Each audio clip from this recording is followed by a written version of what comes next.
अस्सलाम वालेकुम students. Today हम अपनी जो एक्सरसाइज 2.1 है उसका जो क्वेश्चन नंबर 5 है उसका क्वेश्चन नंबर 1 जो है उसको स्टूडेंट सॉल्व करेंगे। और ये बेसिकली है क्या कि solve the following quadratic equation graphically. हमारे पास ये जो गिवन क्वाड्रेटिक इक्वेशंस हैं हमने इनके ग्राफ्स डिज़ाइन करने हैं, उनको स्केच करना है। और जो हमारे अभी 10th क्लास के स्टूडेंट्स हैं या जो भी आने वाली डिफरेंट क्लासेस के स्टूडेंट्स होंगे, हायर क्लासेस के स्टूडेंट्स हैं, स्टूडेंट्स ये टॉपिक बहुत ही इम्पोर्टेंट है for first year class students, second year और जितनी भी बीएस की क्लासेस में जहाँ पे आप फंक्शंस को पढ़ेंगे, फंक्शन की स्केचिंग करेंगे, डिफरेंट टाइप्स ऑफ जो फंक्शन वहाँ पे भी ये चीज़ें आपके लिए बहुत ज़रूरी हैं। तो आप अभी से इसको बड़े ध्यान से और इजीली इन चीज़ों को अंडरस्टैंड करें। और जहाँ पे आपको चीज़ें क्लियर नहीं होती, you can ask me question and send your feedback. ठीक है, इंशाल्लाह I will address your question. तो सबसे पहली बात स्टूडेंट्स ये है कि हम क्वाड्रेटिक इक्वेशन के ग्राफ को कैसे बनाना है। ठीक है, और उसके ग्राफ को बनाने के लिए किन किन चीज़ों की ज़रूरत है और किन किन क्वेश्चंस का आंसर आना ज़रूरी है, सबसे पहले हम उन चीज़ों को देखेंगे। ठीक है, और चीज़ें देखें स्टूडेंट्स, मैं आपको लेक्चर इसलिए आराम सुकून से समझाने की कोशिश करता हूँ कि आप अब आप जो भी सुनता है उसको इजीली अंडरस्टैंडिंग हो जाए। ठीक है, और पहली दफ़ा नहीं समझ आती शायद दूसरी दफ़ा समझ आ जाए। तो ज़रूरी नहीं कि फर्स्ट टाइम ही आपको फ़ौरन 100% समझ आ जाए। कुछ स्टूडेंट्स ऐसे होते हैं जिनको फर्स्ट टाइम ही सारी समझ आ जाती है। कुछ ऐसे स्टूडेंट्स होते हैं जिनको कुछ चीज़ें पढ़ी ही नहीं होती टोटल सिरे से। ठीक है, कोई बात नहीं है। ठीक है, वो ज़ीरो लेवल पे होते हैं। कुछ स्टूडेंट्स होते हैं जिनको 50% चीज़ें समझ होती हैं। तो ये मिक्सचर है। तो आप जितनी दफ़ा इस चीज़ को लर्न करेंगे, ठीक है। और मैं अपना लेक्चर हमेशा ज़ीरो से ही स्टार्ट करूँगा। शुरू दिन से ही मैं अपने लेक्चर्स जो हैं उनको ज़ीरो से स्टार्ट लेता हूँ। अपनी जितनी भी मेरे जो लेक्चर्स हैं, ये सारे बच्चे जो हैं जो भी हैं वो इस चीज़ को इजीली अंडरस्टैंड करते हैं। अब हम वक्त नहीं ज़ाया करते हैं, हम अपने टॉपिक पे चलते हैं। क्वेश्चन नंबर 1 जो है इसके सोल्यूशन पे मैं चलता हूँ। तो यहाँ पे स्टूडेंट्स ये एक्सरसाइज 2.1 का क्वेश्चन 5 का पहला पार्ट है। ये कुछ बुनियादी चीज़ें हैं स्टूडेंट्स, ये आपको ज़रा मैं थोड़ा सा समझा देता हूँ कि जो क्वाड्रेटिक इक्वेशन की जो ग्राफ्स आपने बनाने हैं ये अब आपके पास एक बना हुआ है क्वाड्रेटिक इक्वेशन की स्टैंडर्ड फॉर्म। अब इसमें ये वाला जो कोफिशिएंट है ए, ठीक है, ये हमें एक अपनी एक बात बता रहा होता है। इसकी जो साइन है इसके साइन पे डिपेंड करता है कि हमारा ग्राफ किस तरह का होगा क्वाड्रेटिक इक्वेशन का। तो सबसे पहले हमें ये पता होना चाहिए ये जो क्वाड्रेटिक इक्वेशंस होती हैं उनके ग्राफ होते क्या हैं। उन ग्राफ्स को हम पैराबोला कहते हैं। ठीक है, जितनी भी क्वाड्रेटिक इक्वेशंस हैं उनको जब आप डिज़ाइन करते हो तो जो फिगर आपके सामने आती है वो इन फोर फॉर्म्स में हिस्से ही कोई फॉर्म आनी है, इनको कहते हैं पैराबोला। ठीक होगी बात। उल्टा यू, ठीक है, और सीधा यू ये आपके सामने है। तो इनकी डायरेक्शन आपके सामने लिखी हुई है। अब बात ये है कि हम किस तरह जान पाएंगे फौरन, बगैर हल किए आप फौरन एड्रेस कर लोगे, ये एक ट्रिक है। आपको फौरन पता लग जाए कि हमारा ग्राफ किस तरह का बनेगा। ठीक है, उल्टा यू बनेगा, सीधा यू आएगा, लेफ्ट राइट मूव होगा या जो भी। आपको किस तरह एड्रेस करेंगे, आपने अपनी क्वाड्रेटिक इक्वेशंस पे जाना है और इस कोफिशिएंट को देखना है। अगर तो ये ग्रेटर देन ज़ीरो है, मतलब ये कि अगर इधर टू आ जाता है ग्रेटर देन ज़ीरो है, तो इसका मतलब है जो आपका ग्राफ या क्वाड्रेटिक इक्वेशन का जो ग्राफ बनेगा या जो पैराबोला बनेगा वो इस तरह का होगा, ऊपर की तरफ उसकी डायरेक्शन होगी, अपवर्ड। और अगर ए जो है लेस देन ज़ीरो होगा, नेगेटिव में आ जाएगा, तो वो डाउनवर्ड उसकी डायरेक्शन होगी। अभी तक आपने इन्हीं दो चीज़ों को ड्रेस करना है, बाकी अभी नहीं हम देखेंगे, इन चीज़ों को नहीं हम देखेंगे। ठीक है, अब इस बात को भी समझ लिया कि the graph of a quadratic function is called parabola, ये भी आपको पता चल गया। अब एक नई चीज़ है कि वर्टेक्स क्या होता है स्टूडेंट्स। ठीक है, तो आप सबको पता है कि ये मैं आपको ना ग्राफ से समझाने की कोशिश करता हूँ वर्टेक्स क्या बेसिकली होता है। यहाँ पे ना मैंने ग्राफ बना लिया हुआ है, ये देखिए वही यू शेप्ड है। तो वर्टेक्स क्या होता है, ये कौन है, ये वाला नजर आ रहा है स्टूडेंट, इसको वर्टेक्स कहते हैं। अगर ये आपको पता चल जाए ना, आपका वर्टेक्स मतलब आपका मैक्सिमा और मिनिमा भी यहाँ से हमें एड्रेस हो सकता है। मैक्सिमम देखो ग्राफ में ये मैक्सिमम पॉइंट होता है या मिनिमम पॉइंट होता है, तो इसी को हम वर्टेक्स भी कह रहे हैं। ठीक है, तो यही इधर से ही हमें लेफ्ट साइड पे और राइट साइड पे मूव करना होता है। कहाँ तक मूव करना है ये इस चीज़ को नहीं अभी हम देखते हैं इसकी लिमिट क्या है, लेकिन यही हमारा स्टार्टिंग पॉइंट है। हम लेफ्ट साइड पे और राइट साइड पे डिफरेंट पॉइंट्स जनरेट करते हैं, हमें ग्राफ की पिक्चर क्लियर होती जाती है। आप जितने ज़्यादा पॉइंट्स निकालते जाते हो आपको उतना ये क्लियर जो है ना ग्राफ सामने समझ आता जाता है। तो पर अब हम आगे मूव ऑन करते हैं, आपको वर्टेक्स समझ आ गया, ये वाला पॉइंट होता है ये कोना। ठीक है, और इसी की यही हमारा मैक्सिमम या मिनिमम पॉइंट भी कंसिडर किया जाता है। अब बात आ जाती है कि हमें इसका मतलब ये है जब भी हमें क्वाड्रेटिक इक्वेशन मिलती है, पहली चीज़ उसकी शेप का पता चल जाए, दूसरी बात उसका वर्टेक्स कैसा है, उसके वर्टेक्स तक हमें पहुंचना है। तो उस वर्टेक्स तक पहुंचने के लिए मतलब इस पॉइंट तक पहुंचने के लिए पॉइंट बना हुआ है। जैसे आपके पास कोऑर्डिनेट सिस्टम में एक्स कामा वाई होता है, इसमें एच कामा वाई, ये भी एक्स वैल्यू है ये वाई वैल्यू है। लेकिन आपको भी चीज़ क्लियर हो जाती है, इसको हम वर्टेक्स फॉर्म कहते हैं। ठीक है, तो वो किस तरह की होती है, y is equal to a into x minus h का स्केयर प्लस के। ये फॉर्म जो है हमने अपनी क्वाड्रेटिक इक्वेशन से डिज़ाइन करनी होती है। यहाँ से अगर आप इस तरह कर लोगे ना, ठीक है, इस तरह की फॉर्म बना लोगे तो फिर आप एच और के देखें, इसमें एच लिखा हुआ ये के है, तो आप इजीली इस पॉइंट को सर्च कर लोगे। अब ये फॉर्म आप किस तरह बना सकते हो इस फॉर्म तक पहुंचने के लिए। ठीक है, आपके पास तो गिवन क्वाड्रेटिक इक्वेशन है, आपने इस तक पहुंचने के लिए जिस मेथड को इस्तेमाल करना है वह कंप्लीटिंग स्केयर मेथड।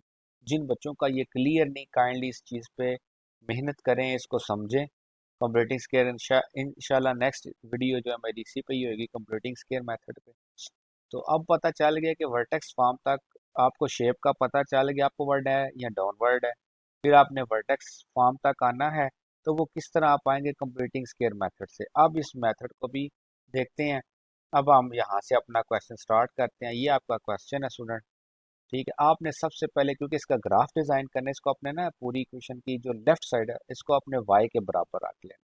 जहरी बात है जब आपने पॉइंट्स जनरेट करने उसमें एक्स भी है और वाई एक्स एक्सिस भी होता है वाई, तो इसलिए हम इसको वाई के बराबर लेट कर लेते हैं। अब हमने इसको कर लिया। अब यहाँ पे स्टूडेंट्स आपने बात समझनी है, जो आपकी मिडिल टर्म है, ठीक है, इसी को ही आपने चेंज करना है। इसी की बिहाफ पे आपका कंप्लीटिंग स्केयर मेथड होता है। तो आपने क्या करना है, अपने इस मिडिल टर्म को क्या लिखी हुई है, इसका कोफिशिएंट क्या है, सिर्फ साइन नहीं देखना, आपने इसका कोफिशिएंट सिर्फ देखना है, वो है थ्री। आपने थ्री को 1/2 से मल्टीप्लाई कर देना है। मैंने किया तो आया जवाब 3/2। आपका जो भी द टर्म है अपने साइन और एक्स को लीव करके जो भी रकम आ रही है नंबर, उसको आपने 3/2 से मल्टीप्लाई करना है।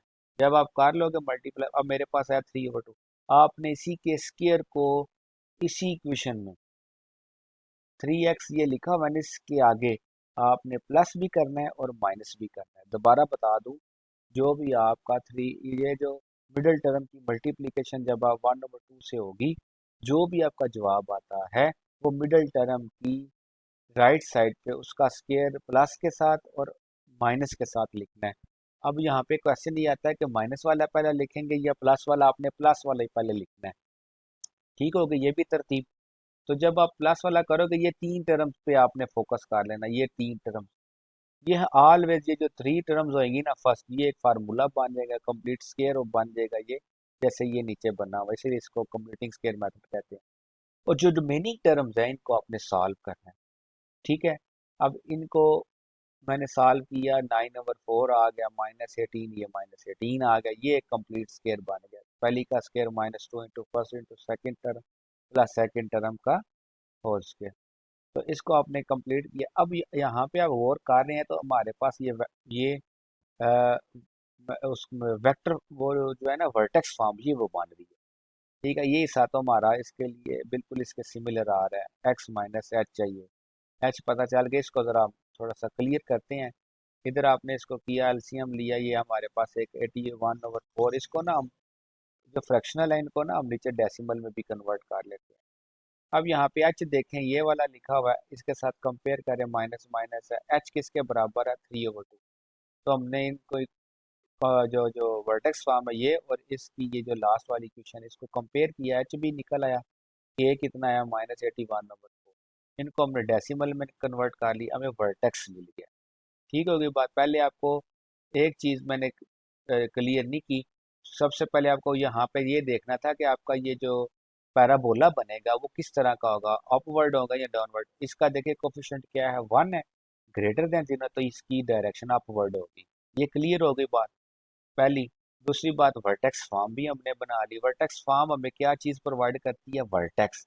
और ये किस मेथड को फॉलो करके हमें वर्टेक्स मिलता है, कंप्लीटिंग स्केयर मेथड। तो कंप्लीटिंग स्केयर मेथड पे ज़्यादा मेहनत करें, इम्पॉर्टेंट है। अब इसके ग्राफ को स्केच करना है। स्टूडेंट्स, जो मुझे समझ आई है, जो मेरे लिए इजी वे है, मैं आपको कहता हूँ आप इंटरसेप्ट्स निकालो। पहले आप एक्स को ज़ीरो रखें, फिर आप वाई को ज़ीरो रखो। जो आपके पास जो पॉइंट्स जनरेट होते हैं उनको आपने नोट कर लेना है। आप मैंने तो ये सारा, क्योंकि बिगिनिंग से स्टार्ट करता हूँ अपनी लेक्चर को, तो मैंने ये सब बच्चों के लिए बनाया है। लेकिन जो बच्चे ज़रा एक स्टेप आगे हैं वो डायरेक्ट इन पॉइंट्स को ले लें, 0, -18। इसमें मैंने ऐड किया हुआ है, ये पहला पॉइंट यही है, 0, 18। मैंने इसको डायरेक्ट इसमें पुट किया एक्स की जगह पे, क्योंकि आपकी ये क्वाड्रेटिक इक्वेशन में एक्स ज़ीरो पुट किया, आपके पास -18 वाई की वैल्यू आ गई, एक्स ज़ीरो, तो ये आपका पहला पॉइंट आ गया। आप इधर ज़रा गौर करें ना नीचे, ये इंटरसेप्ट की जो बात, जब आप एक्स ज़ीरो करते हो तो वाई आ गया -18। जब आप वाई को ज़ीरो कर देते हो तो हमारे पास एक्स की दो वैल्यूज आ जाएंगी, क्योंकि ये क्वाड्रेटिक है तो ज़ाहिर बात है इसने दो वैल्यूज जनरेट कर दी हैं। ये x6, 0, क्योंकि वाई आपने ज़ीरो रखा हुआ था ना, तो ये दोनों पॉइंट्स की जो वाई की जो जगह आएगी इसकी जगह पे ज़ीरो आ जाएगा। यहाँ तक आपको क्लियर हो गए।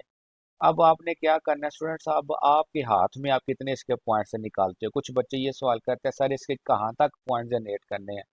देखें, आपने इसके कुछ पॉजिटिव साइड पे कुछ नेगेटिव वैल्यूज चूज करनी है, और कोशिश करें करीब करीब चूज करें, क्योंकि आपका ग्राफ अच्छा और क्लियर कट बने। ज़्यादा दूर लेंगे तो ग्राफ जो है, या आपको ये जो लेंथ है ये बढ़ानी पड़ेगी। ये वाला नीचे जो मैंने ग्राफ बनाया है इसकी लाइनें फिर मजीद बढ़ानी पड़ेगी।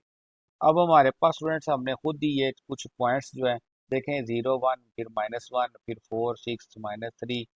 कुछ मैंने पॉइंट्स पॉजिटिव कंसिडर किए हैं, कुछ नेगेटिव। ये चीज़ें तब आपको इनकी कमांड होगी, आप कैसे डिसाइड कर पाओगे कोस्ट किस तरह के पॉइंट्स लेने हैं, ये प्रैक्टिस से है। जितना आप इसके ऊपर इसको प्रैक्टिस करेंगे आपको उसकी अच्छी अंडरस्टैंडिंग होगी। अब इन्हीं पॉइंट्स को सबसे पहले हमने शुरुआत किधर से करनी थी, हमने अपना वर्टेक्स देखना था। वो ये आया है, ये वाला आहर वाला, ये मैंने एंड पे इसको मेंशन किया हुआ है। तो सबसे पहले आपने इसका वर्टेक्स ये डिज़ाइन करना है। एक चीज़ और भी बता दो बहुत अहम, स्टूडेंट इसमें देखिए ये फ्रैक्शनल वैल्यूज आ गई हैं, 81/4, 3/2, ये डायरेक्ट आपसे नहीं आएंगी। इनकी वैल्यूज ग्राफ पे बनानी है आपको। तो मैं नीचे एक लिंक शेयर करूंगा, वहां से आपको प्रॉपर और इम्प्रॉपर फ्रैक्शन जो होती है, ठीक है, उसको आप कोऑर्डिनेट एक्सिस पे कैसे डिज़ाइन कर सकते हैं, ठीक है, उसको आप कैसे समझ सकते हैं, ये बड़ी अहम बातें हैं। जिन बच्चों के कंसेप्ट क्लियर हैं उनको तो समझ आ जाएगी, लेकिन फॉर एग्जांपल देखो, जब 81/4 को करोगे तो ये आ जाएगा 20.25। तो आप पहले इसको सर्च करने में टाइम लगा दोगे 20.25 क्या होता है। तो जब आप इस तरह 81/4 को इस तरह करोगे, quotient plus remainder over divider, तो ये मैंने बताया हुआ है पिछली वीडियोज में, 20 के बाद 1/4। तो मतलब 20, यहाँ पे देखेंगे ना जरा आप, 81 या लाने 20 लगानी पड़ेंगी, ठीक है।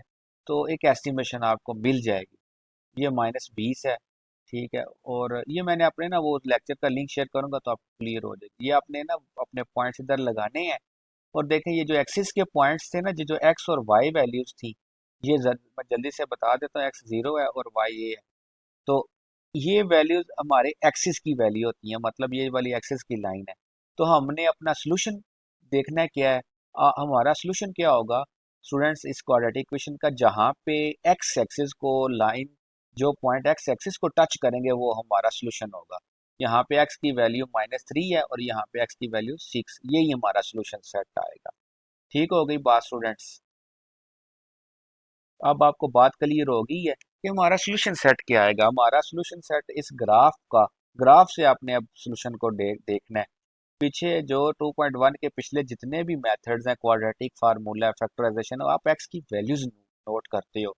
यहाँ पे आपने क्या करना है, आपने देखना है एक्स एक्सिस को जो लाइनें पैराबोला की टच करती हुई जिन पॉइंट्स पे जा रही हैं, वही आपकी एक्स वैल्यूज जो हैं वो आपके रूट्स भी हैं और वही आपका सोल्यूशन सेट भी है स्टूडेंट्स। ठीक हो गई बात। ये मैं अपने जहन में आपने बिठा लेना है, इसको अपने एमसीक्यूज पॉइंट ऑफ व्यू से भी जहन में रखना है। जो लाइनें, जो पॉइंट्स एक्स एक्सिस पे आएंगे, ठीक है, पैराबोला जिनको टच करता हुआ जाएगा, वो एक्स वैल्यूज जो हैं, ठीक है, पॉइंट्स नहीं, एक्स वैल्यूज जो होंगी वो आपका सोल्यूशन सेट होगा। ठीक हो गई बात। इसलिए मैंने एक क्वेश्चन जो है पूरी डिटेल के साथ बताया, बाकी दूसरे जितने भी क्वेश्चन हैं वो इसी तरह ही आपके होंगे, लेकिन मैं उनके सॉल्यूशंस आपसे शेयर कर दूंगा। ये बहुत ही इजी हैं स्टूडेंट। तो कोशिश करें, मैथमेटिक्स के जितने भी क्वेश्चंस होते हैं या जो भी एक्सरसाइजें हैं, दे नीड सम टाइम। इनको आपकी प्रैक्टिस की ज़रूरत होती है। जब आपकी प्रैक्टिस इस पे लग जाती है, कुछ आप इससे अच्छी स्किल बेहतर कर सकते हो, इनको सीख लेते हो, मैथमेटिकल सेंस इंसान में ना पैदा हो जाती है। तो स्टूडेंट दुआओं में याद रखिएगा। अल्लाह हाफ़िज़।